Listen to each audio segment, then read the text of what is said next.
Hello everyone. So বিকেলবেলা আজ সেজেগুজে বেরিয়ে পড়লাম আমার বন্ধুদের সাথে দেখা করতে।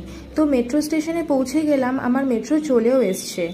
মেট্রোতে উঠে টম অ্যান্ড জেরি দেখতে দেখতে পৌঁছে গেলাম কালীঘাট মেট্রো স্টেশন। ওখানে আমি আমার বন্ধুর সাথে মিট করে মেট্রোতে উঠে পৌঁছে গেলাম নন্দন। আরও বন্ধুরা আমাদের জন্য ওয়েট করছিল। তো যাই হোক, প্রথমেই আগে চা খেলাম। আজ ওয়েদারটা খুব সুন্দর ছিল, বৃষ্টির দিন, আর এত সুন্দর ওয়েদার, তার সাথে সবাই মিলে আড্ডা আর চা খাবো না তা কি কখনো হয়? আজ চাটা কিন্তু আলাদাই ছিল, তোমরা আমার মুখ দেখে নিশ্চয়ই বুঝতে পারছো।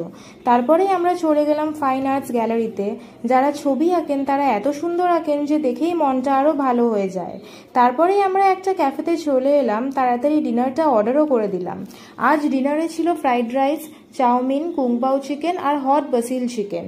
এই দিয়েই আমরা ডিনারটা সেরে ফেললাম। আজকের দিনটা খুব ভালো কেটেছে। আমার ব্লগটা যদি ভালো লেগে থাকে তাহলে অবশ্যই সাবস্ক্রাইব করুন।